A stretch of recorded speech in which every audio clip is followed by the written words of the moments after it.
Welcome back to our channel everyone. आज हम देखने वाले हैं the Rajasthan public examination measures for prevention of unfair means in recruitment act 2022 specifically created for Rajasthan APO 2024 prelims exam for mains. Detailed and different video will come later as the syllabus is different for both. लेकिन आगे बढ़ने से पहले एक जरूरी बात कि अगर आप ये वीडियो बेयर एक्ट पढ़ने के बाद देखेंगे तो it may be more useful, और अगर आपको ये नोट्स और वीडियो अच्छी लगती है तो आप इस वीडियो को बहुत ही नॉमिनल प्राइसेस पे हमारी ऐप या फिर हमारी वेबसाइट से परचेज कर सकते हैं। लिंक्स डिस्क्रिप्शन बॉक्स में दिए गए हैं और कमेंट सेक्शन में भी पिन किए गए हैं। साथ ही साथ जैसा कि आप जानते हैं कि एपीओ का एग्जाम आरपीएससी करवाता है, तो अभी कुछ दिनों के बाद हमारी ऐप पे राजस्थान एपीओ के हिंदी और इंग्लिश पार्ट के सिलेबस पे बेस्ड आरपीएससी द्वारा कंडक्ट कराए गए अलग अलग एग्जाम्स का एक बहुत बड़ा कलेक्शन भी जल्दी हमारी ऐप पे अपलोड कर दिया जाएगा, जो कि बहुत यूजफुल होगा क्योंकि राजस्थान जेएलओ, आरजेएस और अभी जल्द ही आए राजस्थान हायर जुडिशरी तीनों के प्रीलिम्स की कट ऑफ काफी हाई थी। तो प्रीलिम्स के सिलेबस के किसी भी पार्ट को लाइटली लेना ठीक नहीं होगा, क्योंकि अभी प्रेजेंट में राजस्थान एपीओ से पहले जुडिशरी का कोई एग्जाम नहीं होना है और हिमाचल प्रदेश का एग्जाम राजस्थान एपीओ के बाद 2 मार्च को शेड्यूल्ड है। तो इस एग्जाम से आपकी आगे आने वाली जुडिशरी एग्जाम के लिए कंटिन्यूटी बनी रहेगी। साथ ही साथ राजस्थान एपीओ के बाकी 7 लोकल और माइनर एक्ट्स की इसी तरह की complete prelim special PDF notes भी हमारे ऐप से या हमारी वेबसाइट से परचेज कर सकते हैं बहुत ही नॉमिनल प्राइसेस पे। उसकी भी लिंक वीडियो की डिस्क्रिप्शन बॉक्स में दी हुई है और कमेंट सेक्शन में पिन कर दी गई है। ये सभी नोट्स बहुत ध्यान से और पूरी तरह से विशेष रूप से राजस्थान एपीओ के लिए तैयार करवाए गए हैं, जिसका कंटेंट 100% ओरिजिनल और यूनिक है। It is highly unlikely that you will find such kind of notes anywhere else, क्योंकि ये एग्जाम लगभग 10 साल बाद हो रहा है और इसमें सिलेबस में काफी चेंजेस भी हुए हैं। साथ ही साथ इस एग्जाम के प्रीवियस ईयर पेपर्स भी बहुत कम है, जिससे नए क्वेश्चन पैटर्न का अंदाज लगाना काफी मुश्किल है। साथ ही साथ अगर आप इस वीडियो पे अपना वैल्यूएबल फीडबैक शेयर करना चाहें या हमारे नोट्स पे कोई फीडबैक देना चाहें या फिर आपको पीडीएफ नोट्स डाउनलोडिंग या परचेज करने में कोई इशू आ रहा हो, तो वीडियो के डिस्क्रिप्शन और पिन कमेंट में दिए नंबर पे बेझिझक व्हाट्सएप कर सकते हैं। Now we will start with the introduction.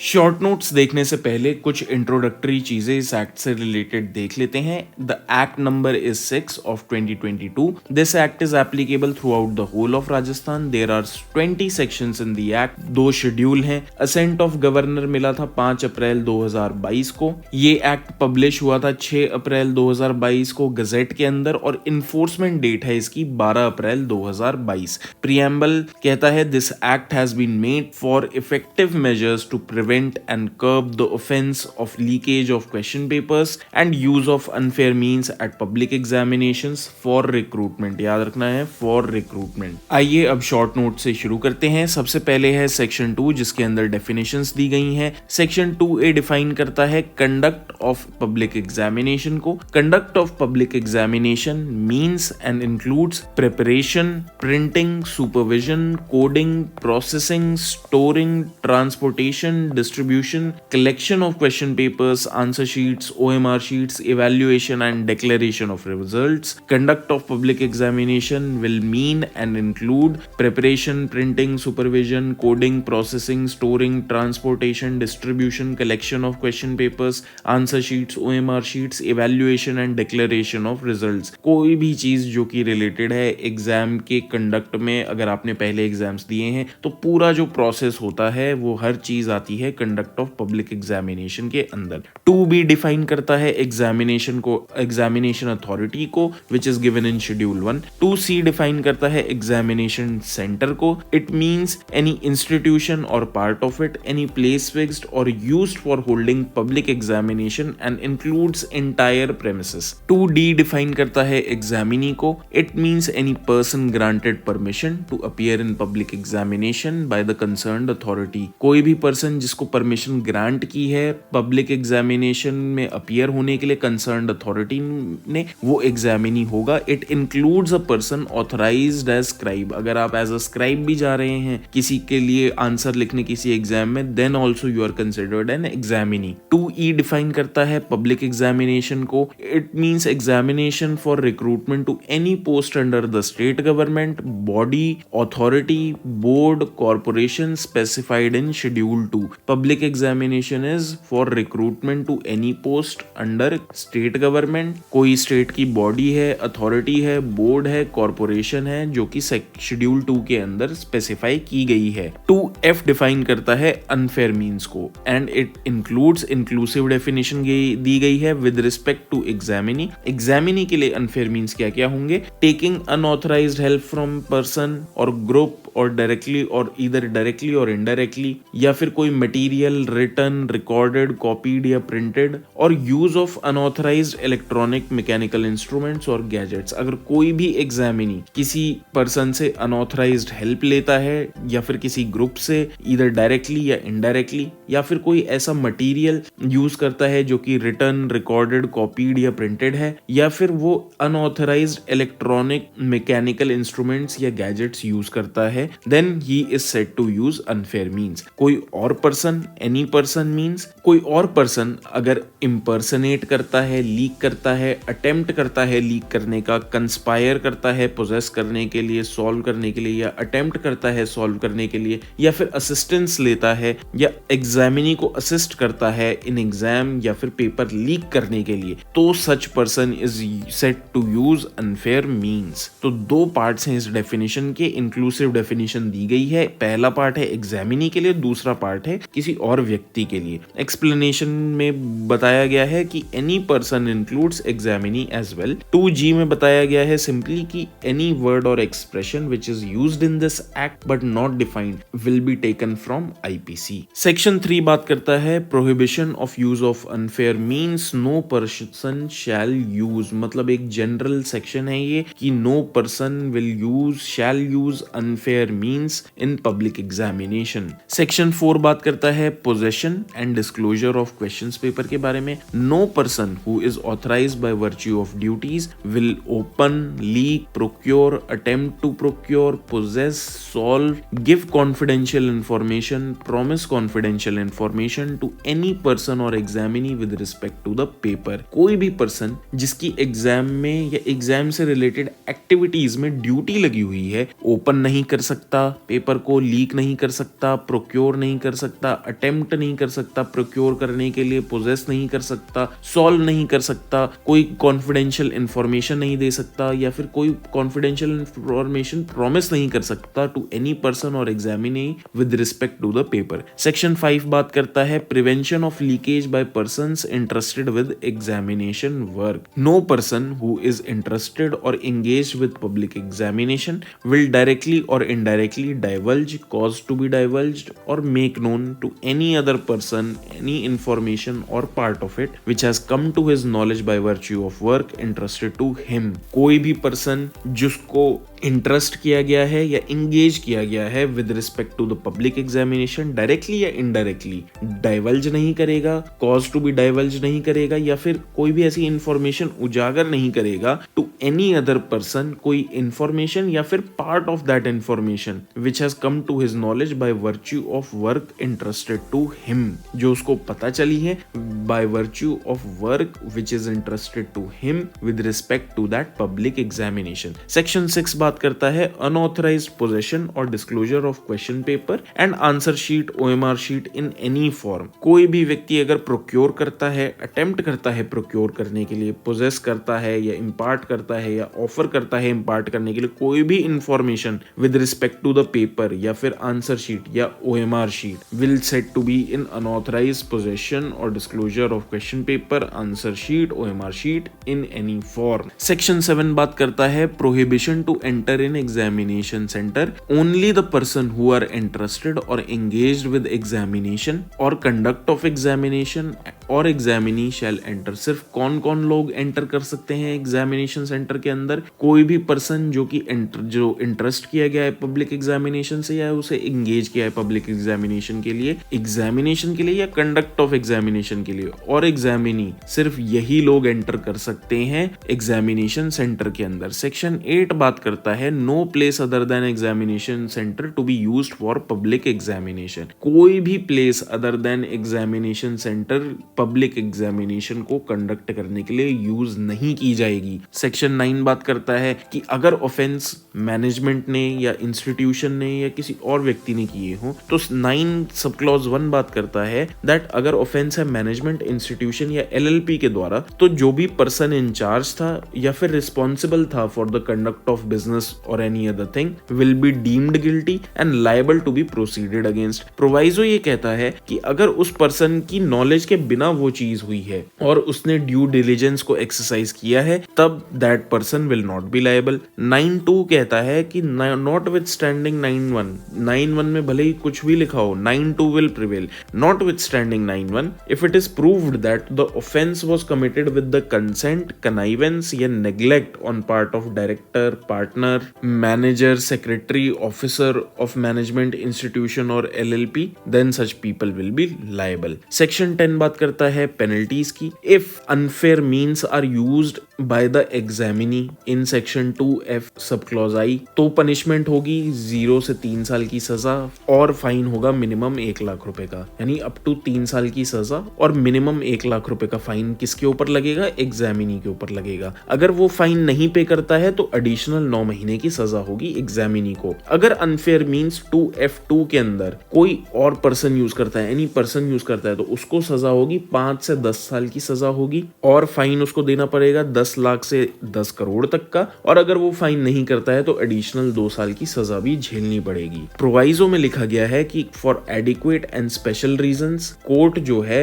5 साल से कम की सजा भी दे सकती है। तो अगर आप एग्जामिनी हो आपको मैक्सिमम 3 साल की सजा होगी और मिनिमम 1 लाख का फाइन देना होगा। फाइन नहीं दोगे तो 9 महीने की एक्स्ट्रा सजा होगी। अगर कोई और पर्सन ऐसा करता है तो उसको मिनिमम 5 साल की सजा होगी, मैक्सिमम 10 साल की। फाइन मिनिमम 10 लाख से 10 और मैक्सिमम 10 करोड़ तक देना पड़ेगा। अगर वो व्यक्ति फाइन नहीं देगा तो उसको एडिशनल 2 साल की सजा दी जा सकती है। कोर्ट जो है वो एडिक्वेट और स्पेशल रीजंस के लिए 5 साल से कम की सजा भी दे सकती है। सेक्शन 11 बात करता है डिबारमेंट ऑन कन्विक्शन। जो भी अगर एग्जामिनी कन्विक्ट हो गया तो एग्जामिनी को 2 साल के लिए डिबार कर दिया जाएगा। सेक्शन 12 बात करता है attachment and confiscation of property के बारे में। 12(1) कहता है कि no person shall hold or possess any proceeds of offence. कोई भी पर्सन अपने पास रखेगा नहीं, अपनी पोजेशन में नहीं रखेगा प्रोसीड्स ऑफ ऑफेंस को। 12(2) कहता है कि अगर आईओ के पास है रीजन टू बिलीव कि एक प्रॉपर्टी जो है वो प्रोसीड्स ऑफ ऑफेंस को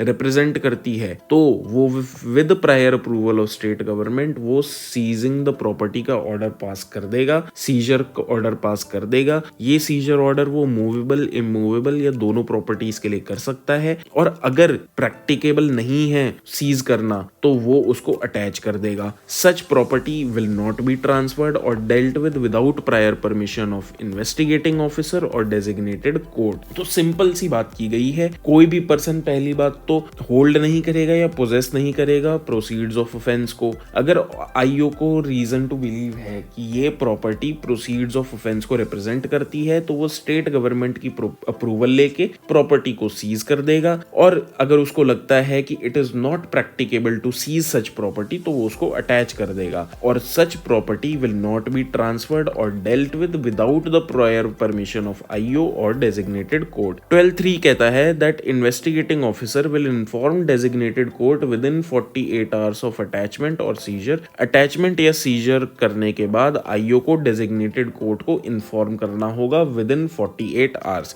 12(4) कहता है कि designated court will either confirm और रिवोक द सीजर और अटैचमेंट ऑर्डर। डेजिग्नेटेड कोर्ट के पास ये पावर होगी, वो या तो कंफर्म कर सकती है या रिवोक कर सकती है सीजर या अटैचमेंट ऑर्डर को। प्रोवाइजो कहता है कि no order will be pass without opportunity of hearing to the person. कोई भी ऑर्डर के अगेंस्ट किसी पर्सन के तब तक पास नहीं किया जाएगा अनटिल अनलेस उसको अपॉर्चुनिटी ऑफ हियरिंग दी जाए। सेक्शन 12(5) कहता है when the accused is convicted of the offence designated court court can declare property confiscated to state government free from all encumbrances। जैसे ही accused convict हो जाएगा, designated court ये declare कर सकती है कि property जो है वो confiscate कर दी गई है state government को free from all encumbrances। उसके ऊपर अब कोई भी चार्ज नहीं है, जो प्रॉपर्टी जैसे ही स्टेट गवर्नमेंट को दे दी गई है, कॉन्फिस्केट कर दी गई है। एक्सप्लेनेशन कहती है proceeds of any offence under this act means all kinds of properties derived or obtained from commission of the offence or funds traceable to any offence. Proceeds of crime का मतलब है कोई भी प्रॉपर्टी जिसको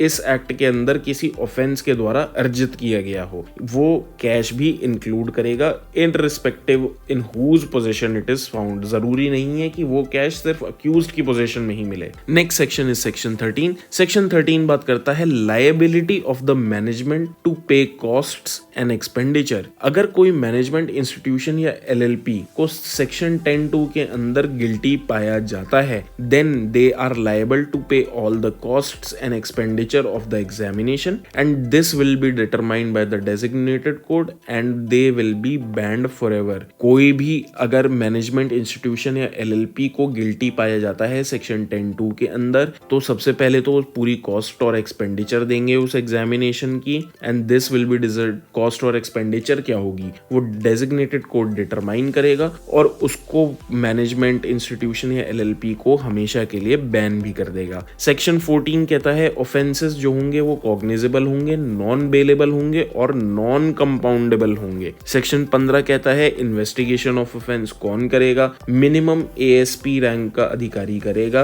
investigation यानी additional superintendent of police. Section 16 बात करता है cases will be triable by designated courts notwithstanding CrPC or any other law. Trial जो है वो डेजिग्नेटेड कोर्ट के अंदर ही चलेगा। सेक्शन 17 बात करता है power to appoint designated courts. तो कौन अपॉइंट कर सकता है डेजिग्नेटेड कोर्ट्स को, और डेजिग्नेटेड कोर्ट्स ये होंगी कौन सी? डेजिग्नेटेड कोर्ट्स होंगी कोर्ट ऑफ सेशंस और state government chief justice of high court से कंसल्ट करके इन कोर्ट ऑफ सेशंस को डेजिग्नेटेड कोर्ट डेजिग्नेट करेगा। सेक्शन 18 बात करता है act is not in derogation of any other law. Section 19 बात करता है power to remove difficulties. Difficulties कौन रिमूव करेगा? स्टेट गवर्नमेंट रिमूव करेगी। और कोई भी ऑर्डर कमेंसमेंट के 2 साल के बाद नहीं दिया जाएगा और जो भी ऑर्डर होगा it will be laid before the state legislature. Section 20 बात करता है मेक रूल्स। पावर किसकी है रूल्स बनाने की? तो पावर है स्टेट गवर्नमेंट के पास और जो भी रूल्स बनाए जाएंगे they will be laid in the legislature for minimum 14 days. अब शेड्यूल 1 के अंदर बताई गई है कौन कौन सी बॉडीज के एग्जाम्स के ऊपर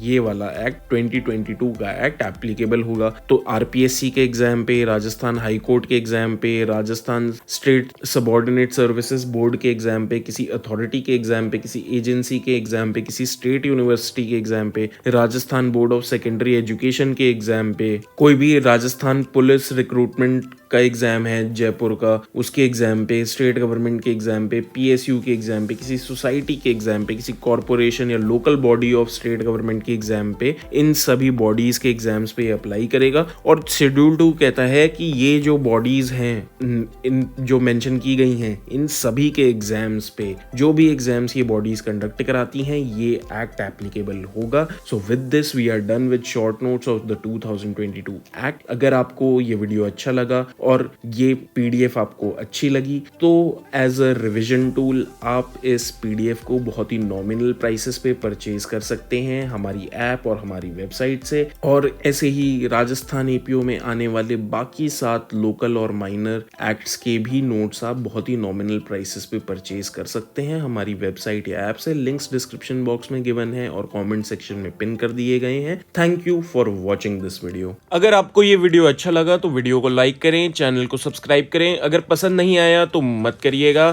thank you for watching. I will see you next time.